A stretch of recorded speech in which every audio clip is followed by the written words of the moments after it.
And what about yourself, Donald? I mean, like, you made a major career choice and you changed, right? Yeah, You mentioned the fact that you weren't happy with your previous job or whatever, that's right. but you also said, like, you got involved in all these things. Like, I hope I'm not crossing the line. Were you unhappy in life at that stage? I had an incident when I was about 24 that rocked a lot of people's worlds who knew me, if you know what I'm saying, the select Right. few who knew about it. And that's long before I ever considered changing careers or looking at the things I'm passionate about. So there was still, I'd say, 3 or 4 more years in the wake of that before I started to say that I'm not happy. I need to do something to have distractions in your life, have passions in your life, come home from work and then have an evening where you have something on and just feel like, you're not sitting thinking all the time. There was an awful lot of sitting and thinking all the time and stuff. Like, people saw mood changes, and I have my reasons for why things were dark at Yeah. the time. But and I'm not going to say that I've completely recovered. There's sometimes you do think about it. Oh, well, I Yeah. don't think I've even recovered from Yeah. stuff from my childhood. And I course. mean, that's, I think, part of us. And that's also something that I kind of felt was important to say. Like, it's okay. That's part of you. I think the film says at the end of it, you're not alone. I've So had a you're lot of not that alone. too. Yeah, sometimes a bad memory that you haven't thought of in years comes back to you, and you feel ashamed of it now, even though it was 25 years ago or something like that. Sometimes that comes. Do you get that a lot when you're working where people feel a sense of shame for even calling in? Oh, enormously. I think shame prevents people from looking for help. This unconscious societal pressure to do, like what you said, Sean, about what men are supposed to be. We're supposed to be dependable, solid, brick walls that can absorb everything that's thrown at you. You believe that you need to be, I suppose, a model to your children, your wife, your partner, everyone around you, that you're steady, predictable, and reliable.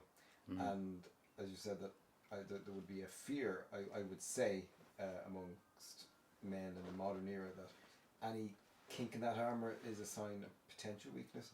And then with weakness, the other word that comes up is failure. In a sense that maybe you're failing, or I'm failing because I'm not living up to this, or what's wrong with me, why can't I take it on when everybody else is? And the reality is everybody else isn't doing it. We're all, treading the water and just keeping it there, and some more successfully than others. And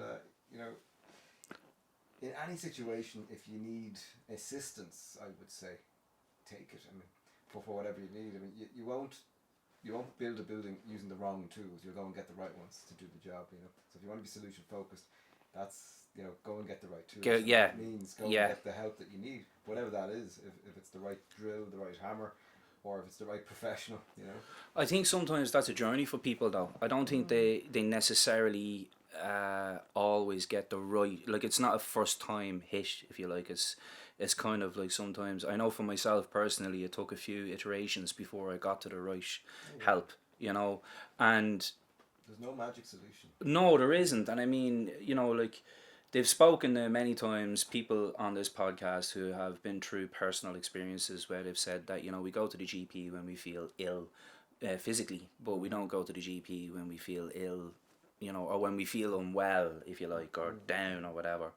And I think there's a fear there that people have in the back of their minds, like, oh God, he's going to say I'm depressed and he's going to put me on this and they're going to put me on that. And I also think that people end up getting ashamed of having to be in the boat where they need medical assistance, both from a point of view of therapy but also medication. And I think we have a big problem in Ireland, and this is me personally just speaking now, this isn't a statistic or whatever, with regards to the post effects of substance usage, whether that's actually prescribed medication or whether that's alcohol or whether that's drug abuse or whatever it is. And I think an awful lot of people can go down the rabbit hole where when they actually start on a substance, they become dependent on that substance and they feel ashamed of actually having to be dependent on that substance, and they don't want to actually face up to that and talk to anyone for fear of judgment. And I think that's one of the reasons why most people who are in that boat, I hate using that word, but there you go, they end up kind of being swallowed. Needs always have professional guidance and assistance in those cases. You know, you don't make decisions about if it's medication you're talking about.